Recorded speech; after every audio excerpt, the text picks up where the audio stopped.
Muy buenas. Continuando con nuestro análisis sobre los delitos contra la administración pública y el estudio de los diferentes tipos penales, señalábamos en la presentación del bien jurídico tutelado como uno de los factores de integración de ese bien jurídico era efectivamente la protección del principio de legalidad en la función pública, que además resulta ser casi obvio en la medida que en un Estado de Derecho, pues el ejercicio de la función pública naturalmente está reglado y reglado de una manera profusa y abundante sobre el principio al que nos referíamos en el sentido de que la conducta del servidor público debe estar ajustada en un todo a la ley. Pues bien, tenemos una serie de comportamientos agrupados en varios capítulos. El primero de ellos, el capítulo del peculado, y otro gran bloque que se refiere en esencia también a la observancia del principio de legalidad, aunque todos estos temas evidentemente están imbricados porque de alguna forma los delitos que hemos visto hasta el momento también implican una violación clara del principio de legalidad, pero quizás su orientación, digamos, de contenido es mucho más radical en el caso del peculado y en el caso de los abusos de autoridad. Si bien todos los demás delitos implican, como señalábamos, abusos de autoridad y violación del principio de legalidad. Pero en este caso, digamos que hay una relación específica que vale la pena considerar. El delito de prevaricato tiene dos formas, porque naturalmente es posible vulnerar el principio de legalidad, es posible vulnerar la ley por conductas positivas, por conductas de acción, pero también por conductas de omisión. Y de esa manera se encuentra reglamentado, tipificado dentro de nuestro sistema. Lo primero en relación con el sujeto, ciertamente se trata de el servidor público en los términos del artículo 20, pero especialmente aquel servidor público que tiene la capacidad de expedir o de proferir o de crear aquellas actuaciones que son objeto que son objeto material del tipo. Y allí hay una discusión grande en relación con algunos de estas hipótesis que plantea el tipo. Quizás no hay ningún problema en relación con la resolución, porque fíjense que la tipificación supone la expedición de un acto administrativo que se denomina como resolución. ¿Qué es una resolución? ¿Cómo se verifica en la práctica? No se había entendido, por lo menos dentro de la vigencia del Código Penal del 80 y un poco en el comienzo de la aplicación del Código de 2000, la resolución como un sinónimo de acto administrativo, porque la resolución realmente contiene una estructura formal que implica al menos dos partes. Una parte emotiva, una parte en la cual se señalan las consideraciones que impulsan la actuación, y una parte resolutiva que es propiamente la que dice derecho, la que aplica la norma, la que resuelve una situación jurídica de naturaleza particular y concreta. Sin embargo, la jurisprudencia de la Corte ha ido extendiendo el concepto para señalarlo o referirse a otros actos administrativos que tienen un contenido relativamente similar, en el sentido de que es posible identificar una motivación y de que es posible identificar desde luego un dicho, una expresión de la voluntad de la administración, y en ese aspecto digamos que ha ampliado el término de aplicación de la resolución como objeto material del delito de prevaricato. Y decíamos que en este sentido no ofrece mayor problema, porque finalmente un acto de esta naturaleza, que como señalábamos, debe tener una consideración de naturaleza específica, especial, particular y concreta, pues simplemente lo que hace es analizar una hipótesis de hecho y aplicar a esa hipótesis de hecho una determinada consecuencia jurídica. De tal manera que por resolución entendemos un acto administrativo de carácter particular que tiene una estructura al menos identificable en términos de las razones por las cuales se procede y del contenido mismo de lo que se está decidiendo. Así que en ello digamos, no hay una mayor preocupación.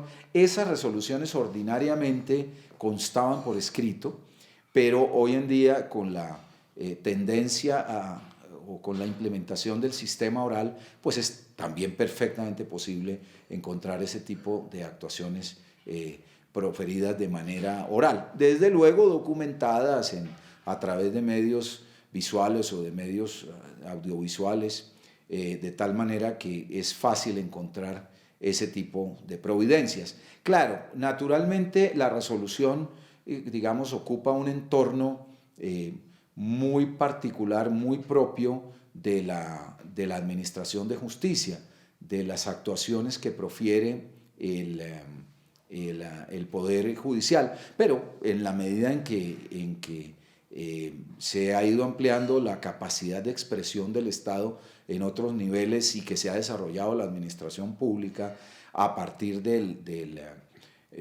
Poder Ejecutivo, de la rama ejecutiva del Poder Público, pues naturalmente también es muy posible encontrar este medio, este objeto material dentro de las actuaciones que producen, que profieren, que crean los órganos de la rama ejecutiva del poder público. Así que hay una extensión larga, incluso también, desde luego, en el poder legislativo en la medida que produce efectos de carácter concreto. Es decir, no podíamos señalar que una ley puede ser considerada como prevaricadora en sí misma, será contraria a la Constitución, etcétera, etcétera, pero, o al bloque de constitucionalidad, pero no podría considerarse, al menos desde la perspectiva que yo tengo, un prevaricato en los términos que hemos señalado. No es en sentido estricto, y yo diría que tampoco en sentido amplio, una resolución. Es fácil entonces, en la medida que la resolución implica jurisdicción, esto es decir derecho, esto es determinar de la hipótesis de hecho una determinada consecuencia jurídica, en esa medida es muy fácil realizar sobre ella un juicio de legalidad. ¿Por qué? Porque es, digamos, relativamente sencillo establecer la concordancia del contenido de la manifestación de voluntad del Estado a través de la resolución o del acto administrativo en sentido más amplio y el contenido de la ley. Ese es un ejercicio que, digamos, puede verificarse sobre la adecuación de lo que llamaba del vecchio el imperativo hipotético, es decir, si lo que se está considerando como un imperativo verdaderamente surge de esa hipótesis de hecho prevista en la norma, y el juicio que se realice de adecuación es un juicio adecuado o no, que sería o la norma que se escoge es la adecuada o la consecuencia que se escoge es la adecuada, etcétera, etcétera. El juicio de legalidad es perfectamente posible. Ahora bien, ese juicio de legalidad está calificado por un ingrediente normativo, y ese ingrediente normativo se funda en el hecho de que la resolución proferida debe ser manifiestamente contraria a derecho. Es decir, que surge de bulto, que es una contradicción con la ley casi que grosera, casi que evidente, casi que visible fácilmente a la vista de cualquier intérprete. No entonces podemos señalar que cualquier actuación que pueda ser discutida adecuadamente en un entorno teórico o en un entorno práctico, judicial, lo que sea, en sí misma, y por ese hecho de que quepa una discusión o de que incluso con relación a esa actuación se profiera un juicio de legalidad por razones que son discutibles, que ameritan cierta elaboración teórica, etcétera, etcétera, en sí misma puede considerarse prevaricadora. No, solamente aquellas actuaciones que reflejan casi que de bulto, casi que de manera inmediata una contradicción con la ley o con la Constitución. Vamos a poner algunos ejemplos. El decreto de la pena de muerte para un delito juzgado a través de la jurisdicción penal colombiana. Como no existe la pena de muerte, y es evidente porque su prohibición es expresa en nuestra Constitución, pues naturalmente ese se trataría de un acto eminentemente prevaricador, o como aquel acto que desconoce, por ejemplo, los derechos y garantías mínimas de defensa de un procesado y que termina en su condena sin haberlo oído, sin haberle dado las garantías para que se pueda defender, o pretermitiendo las formas fundamentales del juicio, como la acusación, el juzgamiento, etcétera, etcétera. Ese tipo de actuaciones pues surgen de bulto como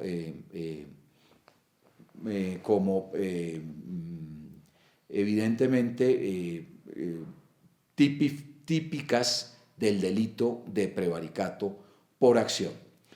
Hay extremos, también expresados en la jurisprudencia, que son de tal obviedad, que son de tal ignorancia de parte del servidor público que los profiere, que en algunas ocasiones la Corte los ha interpretado como una manifestación de un error de prohibición vinculado a tal grado al resultado que primero por inaplicable y segundo por elocuentes y por evidentes, pues no resultan siquiera teniendo la capacidad de ofender o de poner en peligro el bien jurídico tutelado.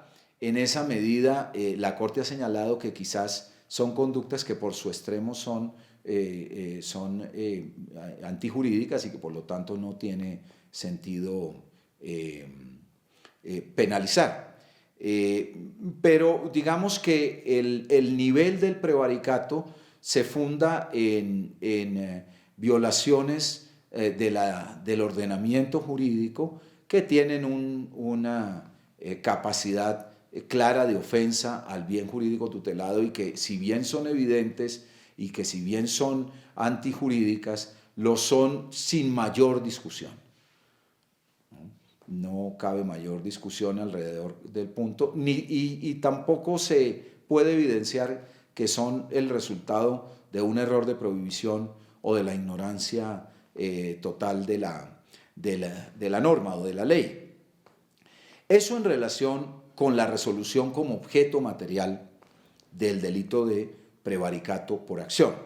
Sin embargo, la norma contempla otras posibilidades que tienen mayores dificultades en la aplicación del tipo, en el juicio de adecuación típica del delito de prevaricato por acción. Nos referimos al dictamen y nos referimos al concepto. ¿Qué es un dictamen? Un dictamen es un juicio profesional, es una afirmación profesional, es un testimonio profesional sobre una situación de hecho. Un dictamen es una afirmación fáctica desde una perspectiva técnica, desde una perspectiva profesional. Es decir, el dictamen no dice derecho, como lo hace la resolución. El dictamen afirma hechos, confirma hechos, certifica hechos. Entonces, no se entiende cómo directamente, un dictamen pueda ser manifiestamente contrario a la ley, porque el primer juicio que admite un dictamen es el juicio de verdad. ¿Y cómo se determina? No por el contraste del dictamen con la ley, porque ese contraste no es posible. Allí no hay un juicio de legalidad posible, ¿no? Será de contera, seguramente ilegal, si no afirma la verdad, pero eso precisamente contradice la capacidad del dictamen de ser el objeto material del delito de prevaricato. Entonces, un dictamen no es manifiestamente ilegal, es manifiestamente falso.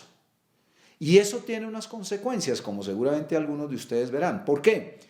Porque si el dictamen se produce documentalmente, pues lo que dice el dictamen es falso. Si está precedido del dolo, naturalmente estamos hablando de la emisión de un documento público o privado, según el caso, con falsedad ideológica, porque al expresar el facto que contiene el documento, al transmitir la información que contiene el documento y extenderla en un documento que pueda servir de prueba, que es este el caso, se calla la verdad o se la oculta total o parcialmente. Es decir, estaríamos hablando más dentro de un nivel de falsedad documental que sí admite. La falsedad es un juicio sobre verdad. La falsedad no es un juicio sobre legalidad, aunque como resultado de ella uno pudiera predicar que es quizás la única manera de entender y de aplicar este tipo penal, pero a mí me parece que allí la tipicidad en relación con el delito de prevaricato, por la manera como está redactado, es clara.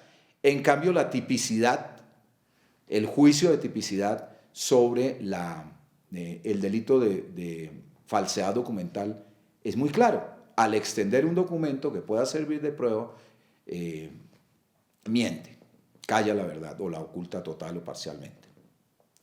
Eso si el peritazgo, el dictamen, se extiende por la vía del escrito, en cuyo caso también el valor probatorio de ese documento es un valor probatorio documental, ciertamente, y presta mérito, es como valor probatorio, no como dicho, no como resolución en torno de un punto jurídico. Pero si ese dictamen se manifiesta oralmente, estamos ante un problema que ofende más que el principio de legalidad en materia administrativa, la administración de justicia como bien jurídico tutelado. Entonces, si el dictamen, que finalmente es una forma especial, una especie del género que es el testimonio, es falso, pues estaremos entonces ante un problema de falso testimonio y no de prevaricato. Esa es mi opinión, es simplemente una crítica, desde luego que está allí, hay que considerar alguna manera de aplicarlo, pero me parece que la escogencia del tipo para el caso del dictamen es evidentemente equivocada y que resulta muy difícil plantearlo por ineptitud del objeto material en el caso del prevaricato por acción. Y mucho más en el caso del concepto, que dictamen y resolución eran el objeto material que se había escogido para el delito de prevaricato en el Código Penal del 80. El concepto se le agrega. Por cierto, que el prevaricato en buena parte de las legislaciones está contemplado más como un delito inmerso en la administración de justicia, no necesariamente contra la administración de justicia, pero el prevaricato generalmente se predicaba de las actuaciones judiciales. Pues el Código Penal de 2000 añade el concepto como fuente también del delito de prevaricato. Y aquí todavía es más incierta la manera como ese juicio de adecuación típica puede realizarse. ¿Por qué? Porque ¿qué es el concepto? Mientras que la resolución dice derecho, mientras que el dictamen dice hechos, el concepto dice opiniones. expresa una opinión. Emitir un concepto es expresar una opinión. Claro, debe tener cuando se trata de conceptos que tienen una afirmación jurídica, pues naturalmente se basan en presupuestos jurídicos, pero el concepto no es más que una opinión. Entonces el juicio que admite ni siquiera, primero no es un juicio de legalidad, cómo una opinión puede ser legal o ilegal, ¿no? Tampoco es un juicio de verdad, ¿no? Uno puede decir que un concepto es verdadero o falso, no, porque no dice hechos. Entonces no admite un juicio de adecuación entre la realidad y lo que se afirma. El concepto es una opinión, luego el juicio que admite es un juicio de acierto, ¿no? El concepto es acertado o no es acertado, ¿no? Por lo demás, un concepto manifiestamente ilegal, podría decir un concepto que es equivocado, vamos a penalizar por la vía del prevaricato la ignorancia o el error. Me parece que no es adecuado. Eso no quiere decir que no se esté aplicando en la práctica, de tal manera que hay que tener mucha cautela en frente de estas circunstancias, máxime cuando tanto el dictamen como el concepto muchas veces son expresados por peritos de naturaleza jurídica, es decir, por abogados, es decir, parte del compromiso del abogado en su responsabilidad en la actuación en este marco, digamos, de situaciones, pues puede verificarse, digamos, al menos ese juicio que a mi juicio, que a mi entender es inadecuado en la presentación típica del delito de prevaricato por acción. Obviamente para los tres es predicable, pues hablaba de la manifiesta ilegalidad porque se habla con relación a las tres posibilidades, pero yo creo que esa manifiesta ilegalidad solamente es predicable de la resolución y aún de ciertos actos administrativos que, aunque no tengan el título de resolución, pueden evidentemente contener un presupuesto de esa naturaleza, en el sentido de que al menos informalmente revisten esa calidad o pueden ser asimilados a esa calidad. Los otros dos lo veo muy difícil, sin embargo, pues está la norma escrita allí y evidentemente en algún momento de su historia en la aplicación, pues deberán tenerse en cuenta este tipo de consideraciones simplemente como factor de discusión de manera puramente teórica.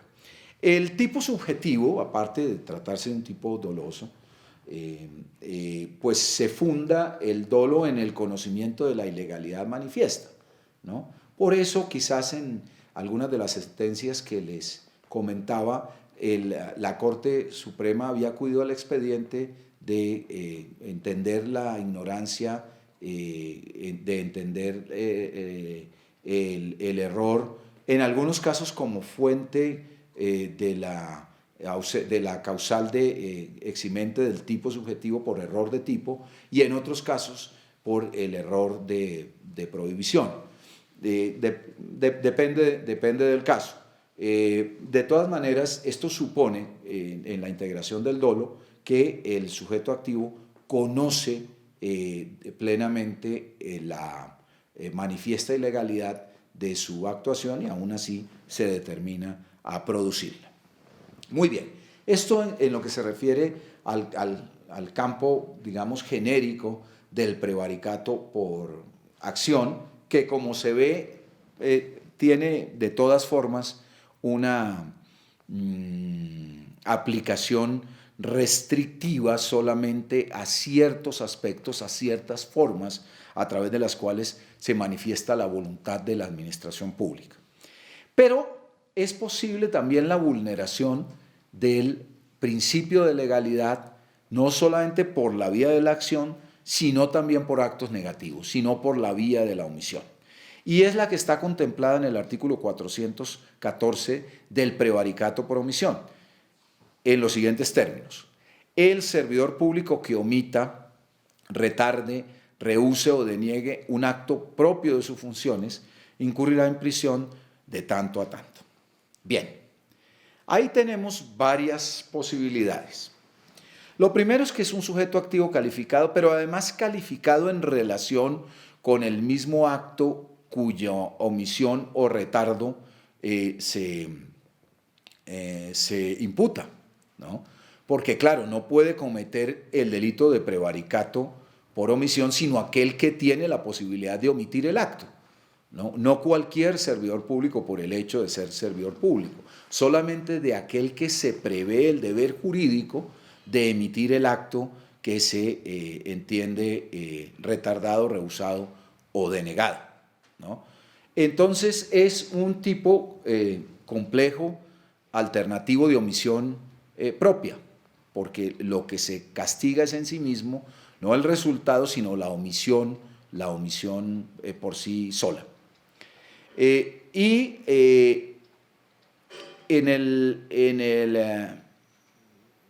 La descripción de estos verbos alternativos tenemos varias posibilidades. Primero, la omisión, que es la no realización definitiva, en frente de una obligación o un deber de producir esa actuación. Es decir, omitir es finalmente no realizar, no ejecutar la actuación querida por el ordenamiento jurídico o mandada por el ordenamiento jurídico. Por contraste con el retardo, porque el retardo implica que efectivamente la actuación se produjo, pero se produjo fuera de tiempo, ¿no? Generalmente las actuaciones en la administración pública están señaladas, ese deber jurídico desde luego está reglamentado y está reglamentado en el tiempo. Entonces, retardar es realizar la conducta pero por fuera del tiempo, implica que la conducta sí se ha realizado pero no en el tiempo que prevé la ley. Rehusar también es una conducta negativa, pero rehusar significa evitar, omitir el cumplimiento el cumplimiento de una actuación ante una orden válida, ante un mandato válido. Rehusar es negarse a hacer algo y se niega porque se ha pedido, se le ha solicitado o se le ha mandado que lo realice. Rehusar entonces implica una actuación previa que se parece a la omisión, pero que va precedida de un mandato o de una solicitud que debe ser atendida positivamente a través de una actuación. Y finalmente, denegar. Rehusar significa que existe un mandato, denegar significa que existe una solicitud previa válida, ¿no? Denegar, yo deniego aquello que se me ha solicitado previamente, rehuso aquello que se me ha mandado, ¿no? Esas son las formas del prevaricato por omisión.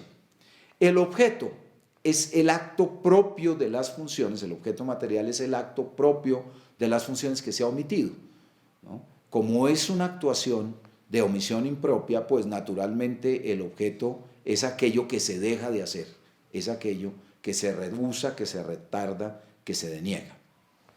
Y obviamente en el caso del tipo subjetivo, la conducta solamente es imputable por la vía del dolo, es decir, es la omisión dolosa, aquella que yo conozco que debo realizar en tiempo y a pesar de ese conocimiento omito su cumplimiento, ¿no? Claro, dentro de nuestro ordenamiento jurídico, el prevaricato, más que dentro de nuestro ordenamiento, dentro de las circunstancias complejas de la administración pública a todo nivel, pues existe una consideración especial de la exclusión del delito por fuerza mayor. La verdad es que si uno observa el funcionamiento, sobre todo de la administración de justicia, lo cierto es que los términos para realizar las actuaciones corren únicamente a cargo de los sujetos procesales, pero no del juez. Entonces no es de común ocurrencia el respeto de los términos procesales por varias razones. Lo primero, porque pueden ser términos relativamente nugatorios en la medida en que son simples aspiraciones que es imposible de cumplir por la enorme congestión a que está sometido nuestro aparato de justicia. Y también porque de todas maneras, en situaciones complejas, esos términos a efectos de producir una respuesta rápida y adecuada de la Administración de Justicia muchas veces no son posibles de llevar a cabo. Yo creo que en uno y otro caso cabe plantearse la exclusión de responsabilidad por fuerza mayor. Es imposible ante una congestión o ante la complejidad de ciertos negocios que el aparato responda a tiempo. Es interesante, sí, el hecho de que algunas cosas que tienen unos términos perentorios con sanciones inmediatas, etcétera, etcétera, ellas sí tengan una respuesta más adecuada de parte de los diferentes operadores, ya sea en lo judicial, ya sea en lo administrativo, como por ejemplo los términos de tutela. A pesar de haber una congestión tan grande, aún en términos de la solución de estos problemas de control constitucional sobre determinadas actuaciones, pues en ellos sí uno puede ver que los términos funcionan y funcionan más o menos bien. Claro, la tutela por esos términos no ha sufrido el mismo nivel de congestión, aunque es evidente, por ejemplo, que en en los despachos que ejercen funciones de control constitucional, que son pues todos los despachos judiciales y altas cortes y finalmente la Corte Constitucional, pues realmente buena parte de su tiempo se ocupan en este tipo de actuaciones. Sin embargo, allí sí los términos funcionan también adecuadamente. Quizás bajo el apremio de sanciones que no son necesariamente penales, pero sí administrativas. Pero digamos en la jurisdicción normal, en la aplicación ordinaria de nuestras diferentes formas de procedimiento, algunos más, algunos menos, lo penal, por ejemplo, tiene una alta connotación en esta materia, lo mismo el contencioso administrativo, allí son demorada la respuesta, muy, muy, muy demorada la respuesta del ordenamiento jurídico, sin que hasta la fecha, por lo menos que yo conozca, ha habido un reproche por la vía de la aplicación del tipo del prevaricato por omisión. El artículo 415 consagra una especial circunstancia de agravación punitiva en los siguientes términos. Las penas establecidas en los artículos anteriores se aumentarán hasta en la tercera parte cuando las conductas se realicen en actuaciones judiciales o administrativas que se adelanten por los delitos de genocidio, homicidio, tortura, desplazamiento forzado, desaparición forzada, secuestro extorsivo, extorsión, rebelión, terrorismo, concierto para delinquir, narcotráfico, enriquecimiento ilícito, lavado de activos o cualquiera de las conductas contempladas en el título segundo de este libro. Claro, aquí lo que hay es una relación de omisiones que tienen un mayor desvalor de resultado por el tipo de investigaciones, por el tipo de actuaciones que involucran, que son quizás es el catálogo de lo que el legislador considera las conductas más delicadas, más graves en el catálogo de delitos de la parte especial del Código Penal. Es decir, que hay una especie de llamamiento de prevención general por la vía de la agravación punitiva en la investigación y en la actuación por este tipo de casos. Decíamos que, como bien el tipo penal de prevaricato, sobre todo el tipo penal de prevaricato por acción, implica una tutela que es, digamos, restringida en la medida que no toda actuación del administrador público, no toda actuación del servidor público encaja en las normas del prevaricato por acción. El código consagra unos capítulos que en algunos casos son subsidiarios en la protección de ese principio de legalidad y que constituyen, no en todos los casos, ciertamente violación del principio de legalidad, pero sí de algunas formas de aplicación del derecho, de usurpación, digamos, de abuso de la función pública, que son las formas de abusos de autoridad en el capítulo de los delitos de abusos de autoridad.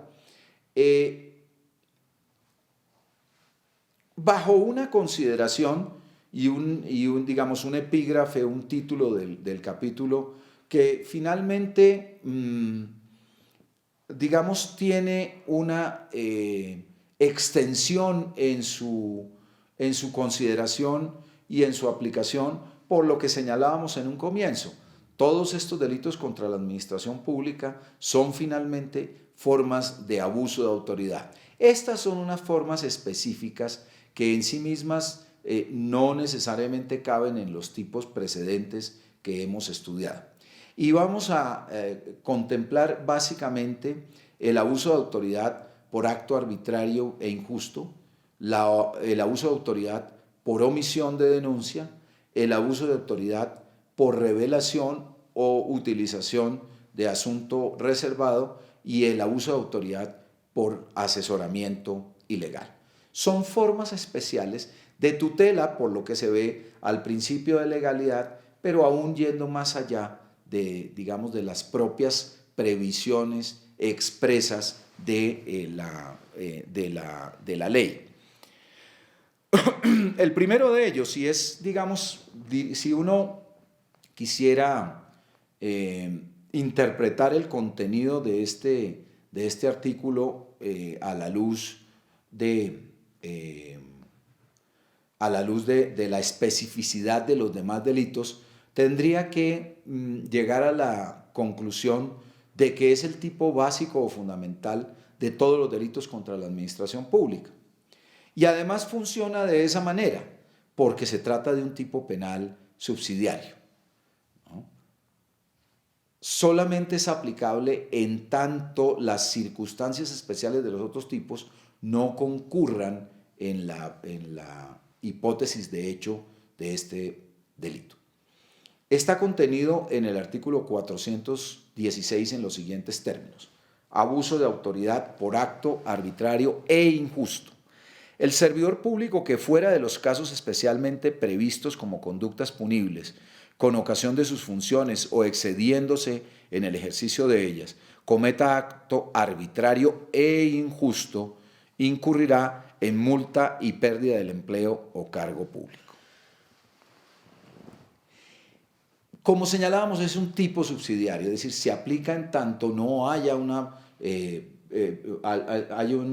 precepto especial que contemple una conducta específica, por lo que señalábamos, casi todos los tipos que vemos son formas de los que encontramos en los delitos contra la administración pública, son formas especiales, específicas de abuso de autoridad.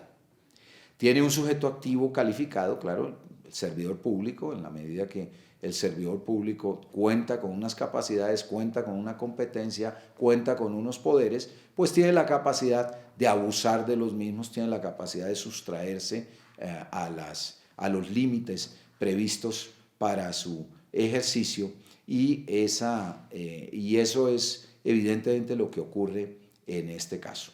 El comportamiento consiste básicamente al igual que ocurre en todos los delitos de abuso, en una manifestación funcional de la voluntad del servidor público. Es decir, hay en principio, claro, como de lo que se trata es de un delito de abuso, pues hay en principio una forma legítima en el ejercicio de la función pública.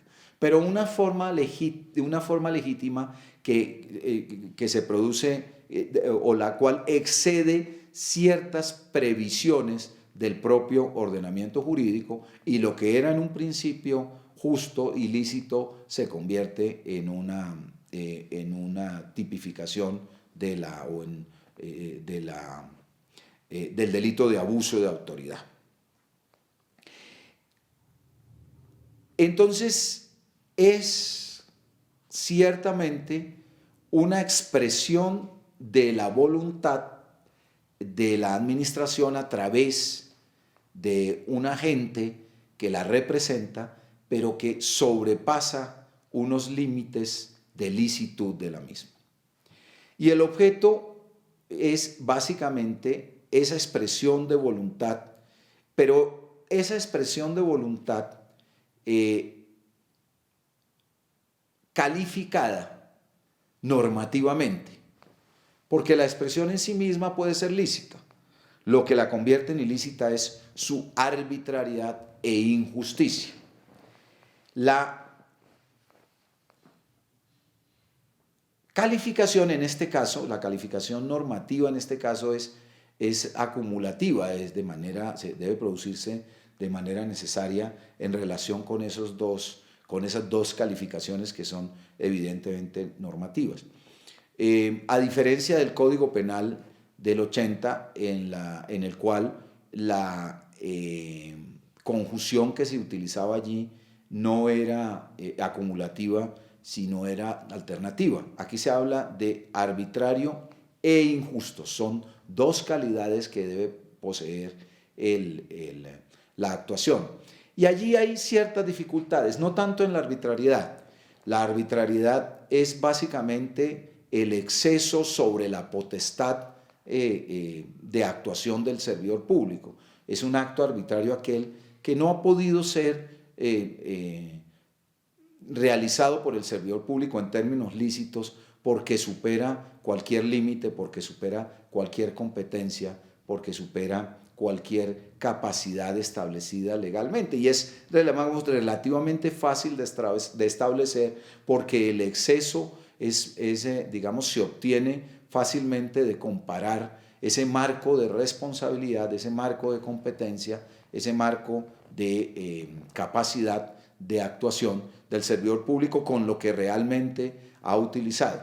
Pero la injusticia sí tiene un carácter normativo que parte de unas consideraciones que son manifiestamente subjetivas.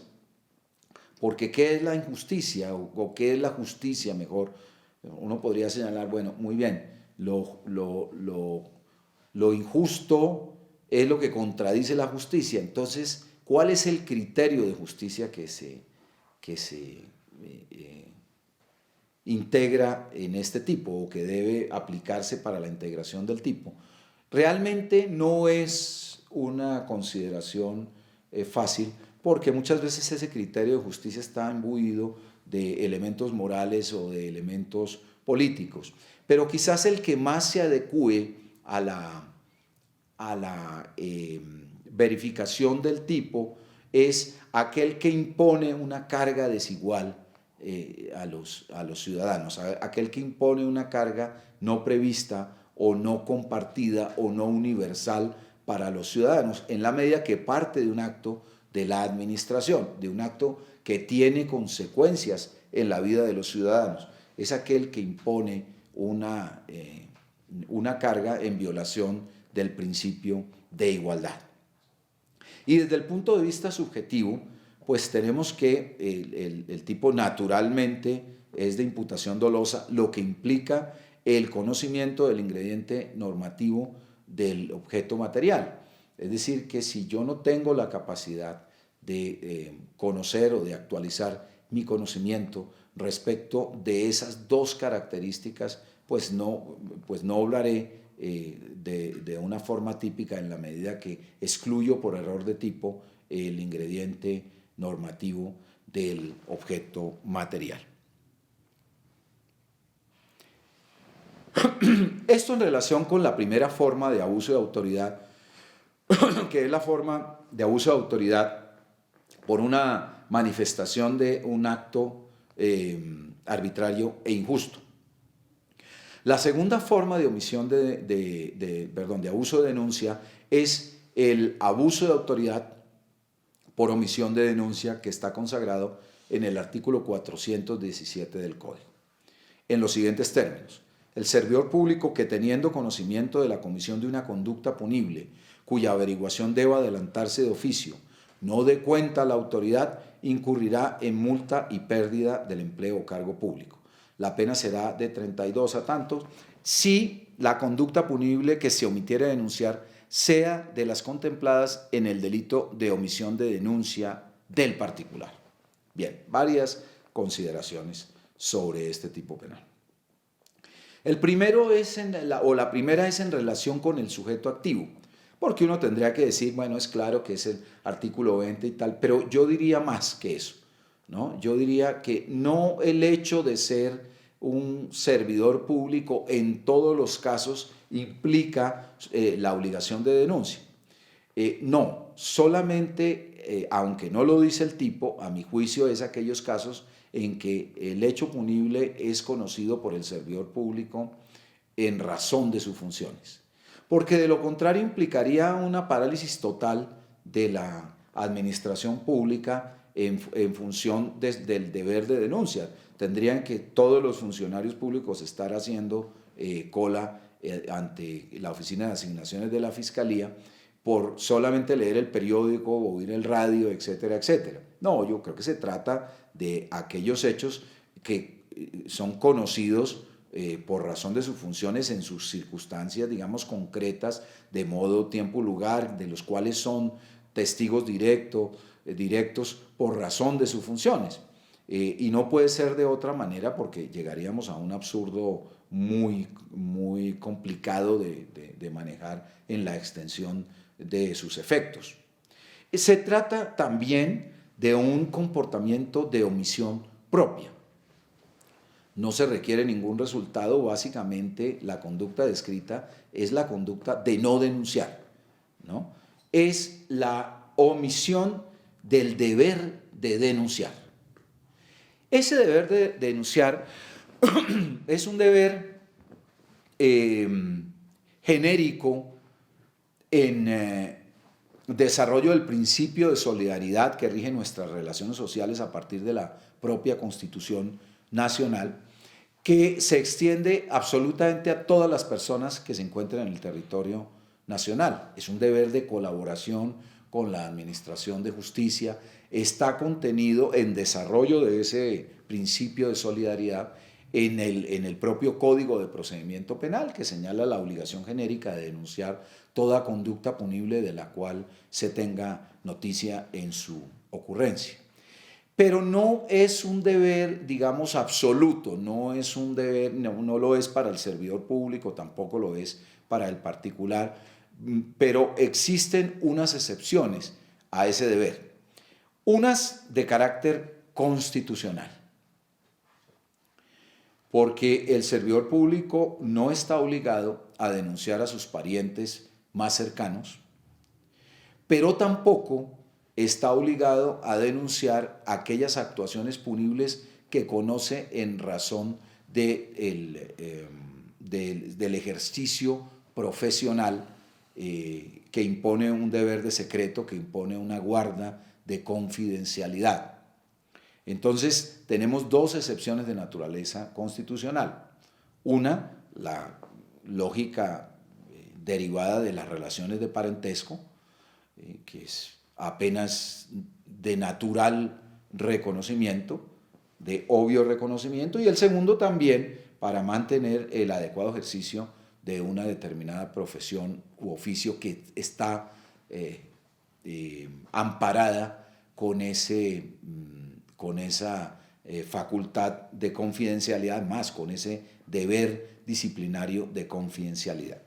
Y el segundo punto, que proviene de la propia norma legal establecida en la legislación penal y de procedimiento penal, es en aquellos delitos que no son investigables de oficio, que no pueden ser investigados simplemente por el conocimiento sobre su existencia o sobre su acaecimiento, porque contienen una vulneración que el ordenamiento ha considerado vinculada de una manera muy estrecha a un interés individual y entonces le ha otorgado cierta propiedad al inicio de la acción penal solamente a aquellas personas cuya lesión inmediata sea a ese tipo de intereses. Esto ocurre en los delitos querellables. Los delitos querellables son aquellos delitos cuya denuncia le pertenece únicamente a los directos perjudicados y ellos deciden si la ejercen o no en una circunstancia que me parece absolutamente razonable, por ejemplo en los delitos menores contra el patrimonio económico, en los delitos contra el patrimonio moral de las personas, contra la integridad moral de las personas, porque allí hay una vinculación directa a un interés digamos particular que aunque represente una afectación colectiva, una lesión colectiva que pudiera interesar a toda la sociedad, no tendría tampoco sentido que en esos casos personalísimos, que en esos casos de lesión tan particular, tan absolutamente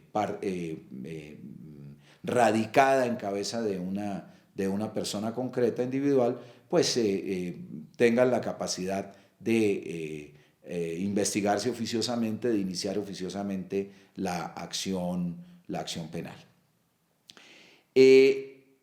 Eso quiere decir que entonces el servidor público en esos casos no está investido del deber de denunciar. Y por ende, si se encuentra en esa hipótesis, pues su conducta no es típica si deja de denunciar la conducta, si deja de denunciar el comportamiento punible.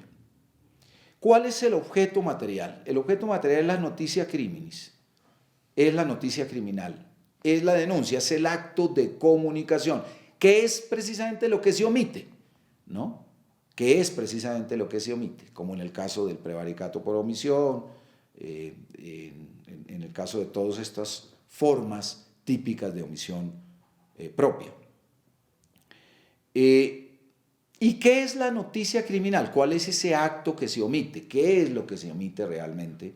Ya lo vamos a desarrollar mucho en algunas formas que tienen que ver con la denuncia en los delitos contra la administración de justicia. Pero lo que hay que decir que el acto que se omite es el acto formal de puesta en conocimiento a las autoridades competentes. Eso simplemente para señalar que no todo acto de denuncia, o mejor, no todo acto de comunicación de una actuación o de un comportamiento que pueda tener el carácter de punible reemplaza la omisión de denuncia, o mejor, reemplaza el deber de denunciar. Solamente se cumple con ese deber cuando se produce el acto formal de denuncia, que es aquella manifestación que se realiza bajo la gravedad del juramento ante la autoridad competente para recibir esa denuncia. ¿Y cuáles son las autoridades competentes? Básicamente, la Fiscalía General de la Nación, que es el titular de la acción penal, el organismo requirente dentro de nuestro sistema procesal penal, y las autoridades de Policía General y Especial.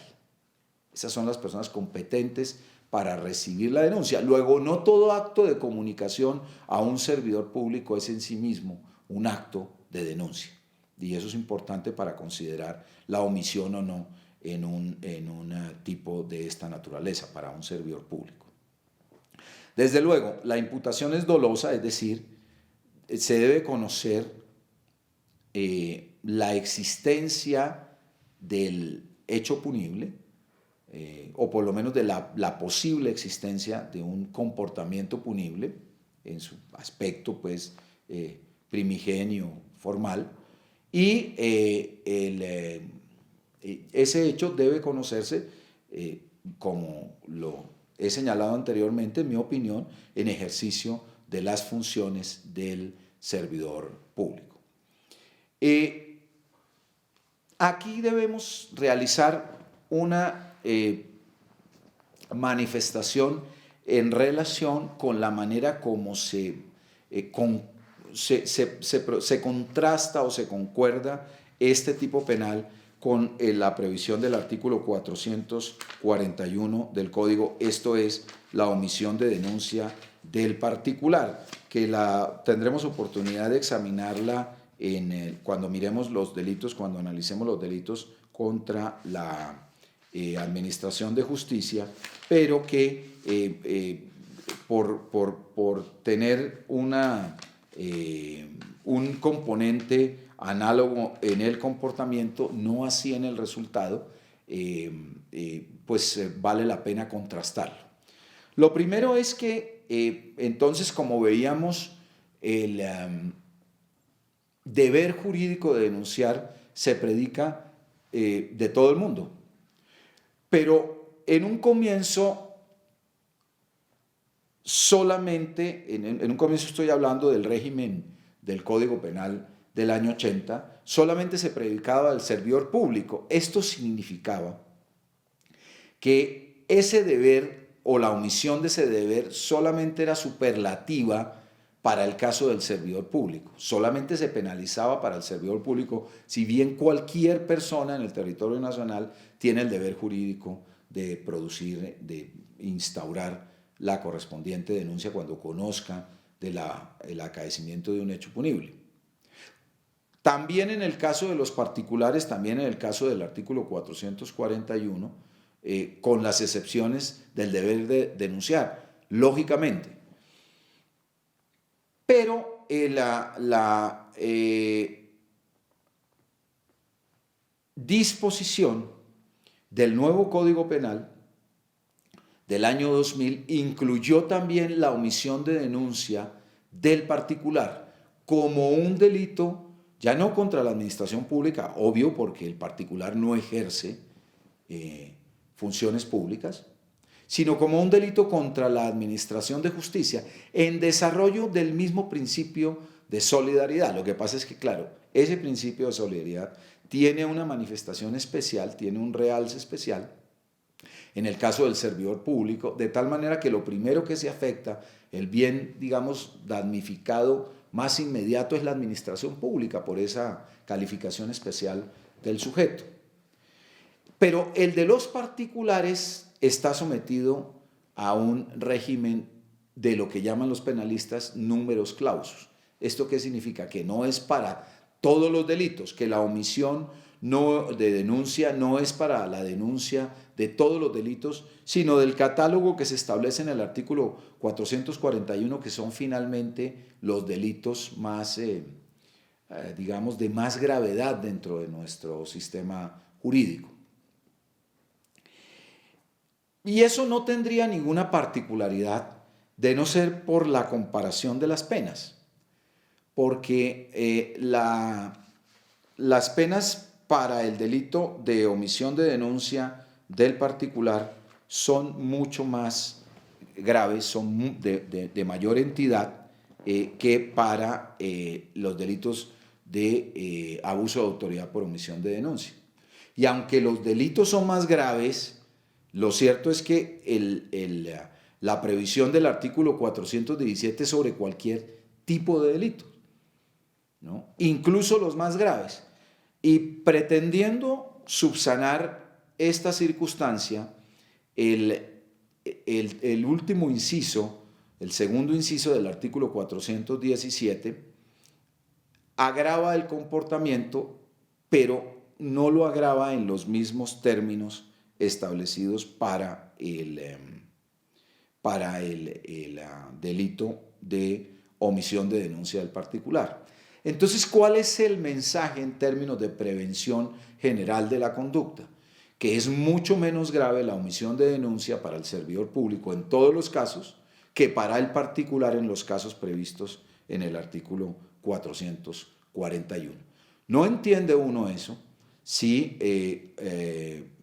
como se ha establecido a nivel casi que sistemático las conductas cometidas por un servidor público, y en este caso sobre la base de que esa es una conducta pluriofensiva porque afecta tanto la administración pública como la administración de justicia, resultan menos penalizados que el caso de la omisión de denuncia pura y simple del particular. El abuso de autoridad por revelación de secreto o por utilización indebida de asuntos sometidos a reserva lo vamos a tratar en un capítulo especial para integrar, digamos, dentro de una perspectiva puramente pedagógica, el tema de la reserva en frente del ejercicio de la administración pública, aunque evidentemente también está planteado dentro de nuestro sistema como una forma de abuso de autoridad y por ende de violación del principio de legalidad,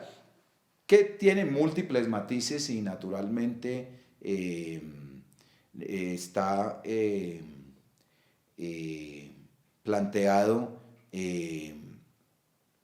bajo una forma de tutela del principio de legalidad, pero que vamos a tratar de integrarlo con un tema también ya visto en nuestro curso, que es el tema del abuso de información privilegiada, visto desde la perspectiva del orden económico social.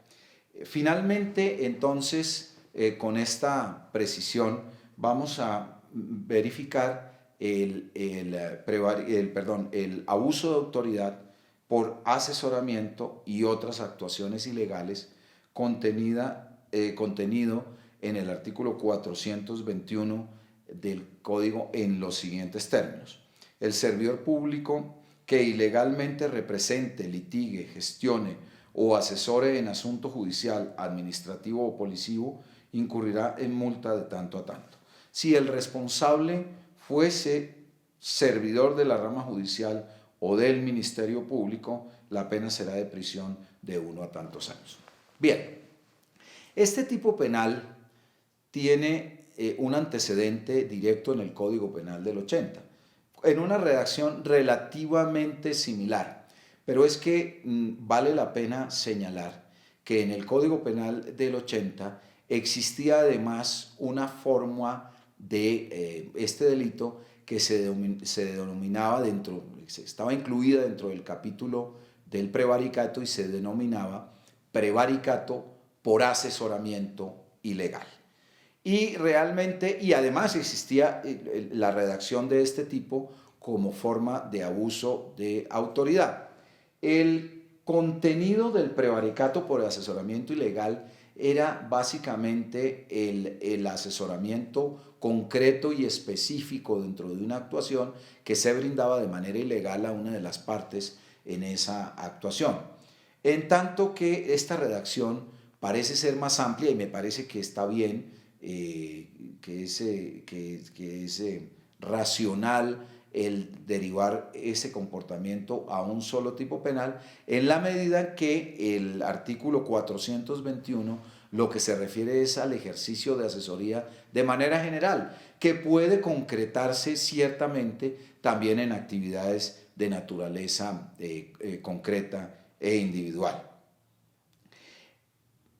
Los verbos rectores están vinculados a, sobre todo, el ejercicio de la profesión de abogado, aunque no se trata de un sujeto activo calificado relacionado con el ejercicio de la profesión de abogado, sino simplemente al servidor público. Y entonces lo que ocurre es que se refiere a la representación, litigio, gestión o asesoría en asunto judicial, administrativo o policivo, que es lo que ordinariamente realizamos los abogados por virtud del ejercicio del jus postulandi. Pero puede existir excepciones y ciertamente no en todos los casos una actividad de esta naturaleza requiere estar fundamentada en el ejercicio del jus postulandi, en la calidad de abogado para la verificación de la conducta. Lo que ocurre es que esas conductas, esos verbos rectores, esa descripción comportamental está calificada normativamente por el término ilegalmente. Es decir, que el ejercicio de esas gestiones de representación, de litigio o de asesoría están reglamentadas de una manera clara para el servidor público. Es decir, que hay una serie de actividades que por regla general le están prohibidas al servidor público y que además le están estrictamente prohibidas también en términos concretos, integrando las dos posibilidades que señalábamos, digamos, desde la perspectiva histórica. En primer lugar, hay una consideración, hay una prohibición de naturaleza general para que los servidores públicos litiguen, representen, gestionen intereses particulares ante la administración pública, y tiene una razón de ser muy clara y muy concreta. No se vería nada bien ni llamaría a ninguna garantía el que un juez pudiese litigar ante el despacho de un colega defendiendo intereses concretos y determinados. Eso obviamente está sometido a una prohibición. Lo mismo en el caso de todos los demás servidores públicos, en el sentido de que ellos no pueden defender intereses particulares cuando su compromiso con la administración pública es precisamente la defensa de intereses colectivos. No tiene ninguna presentación, no tiene ninguna compatibilidad, no tiene ningún parámetro ético la utilización de una serie de actuaciones de esa naturaleza, por el principio también de fidelidad a los fines de la función pública. No obstante, legalmente pueden verificarse esas circunstancias cuando la ley expresamente autoriza que eso ocurra. Y hay ejemplos muy claros en nuestro sistema. Por ejemplo, todo el aparato de defensoría pública. La defensoría pública tiene como propósito esencial precisamente eso, la defensa de determinados intereses, bien por razones de insolvencia, bien por razones de indefensión, que permiten o que mejor implementan todo un sistema pagado por el Estado precisamente para la realización de esas gestiones. Entonces, los defensores públicos ciertamente representan, gestionan, asesoran a personas que no tienen la capacidad para pagar, la capacidad económica para pagar los honorarios de un abogado, y el Estado se los suministra por la vía de la defensoría pública. Obviamente es una gestión que se encuentra autorizada legalmente, a pesar de que ellos son servidores públicos, pues tienen expresamente autorizada esa posibilidad. Eso en relación, digamos, con las excepciones del régimen legal sobre esa materia, en donde obviamente el principio que opera es la prohibición casi que absoluta. Pero también, y ese era el antiguo prevaricato por asesoramiento ilegal, se prohíbe esa representación, asesoría, gestión en asuntos que son de conocimiento, obviamente, del propio funcionario público. Es decir, tampoco se vería muy bien de ninguna manera que el juez asesorara a alguna de las partes involucradas en el litigio, ¿no?, sobre la manera como debe presentar su caso, sobre las pruebas que debe acopiar, etcétera, etcétera, ¿no?, por fuera de la norma procedimental que le permite, por ejemplo, admitir o rechazar una demanda, admitir o rechazar una prueba, etcétera, etcétera. Pero no se vería bien a un juez cobrando honorarios a una de las partes por la presentación de un caso ante su propio despacho. Eso es ciertamente una circunstancia no solamente ilegal, sino manifiestamente inconveniente y falta de ética. Entonces son las dos posibilidades que finalmente prevé este tipo penal en relación con la gestión, que es una gestión prohibida, bien por representación, bien por asesoría, bien por litigio, para los funcionarios públicos. Es decir, dos perspectivas desde el punto de vista de la tipicidad objetiva. Una, la asesoría genérica ante terceras autoridades, y por supuesto la asesoría particular para las partes o sujetos intervinientes en una actuación que es propia del servidor público, que el propio servidor público administra. Desde luego también dentro del entorno legal, porque como señalábamos, pues no mal podría decirse que la inadmisión de una demanda para que se corrijan determinados aspectos formales de la demanda es en sí mismo una situación de asesoría ilegal. No, de eso se trata, es ese mandato de la ley. Esa es una asesoría por la vía de la comunicación procesal que está plenamente autorizada legalmente, es decir, es parte del procedimiento. Tampoco cierto tipo de asesoría en la atención del público ante los despachos administrativos o judiciales, ¿no? Es normal que un funcionario público le pueda decir a una persona que incoa una pretensión que ese no es el despacho que corresponde. Es decir, hay ciertas formas que también son parte del cumplimiento de los deberes del servidor público, ¿no? Señalar cuál es el procedimiento que corresponde, cuál es la autoridad que es competente, etcétera, etcétera. Pues bueno, finalmente de eso se trata, ¿no? Pero lo que no se puede es tomar un partido en relación con con las pretensiones de alguna de las partes en un proceso, porque naturalmente eso vulnera el principio de imparcialidad en la administración pública y a veces incluso los mismos intereses del Estado. Con este tipo penal redondeamos la presentación de los delitos que tienen que ver con la tutela al principio de legalidad en la actuación administrativa. De esta manera damos una visión de la protección del principio de legalidad en la administración pública en los términos del prevaricato y del abuso de autoridad.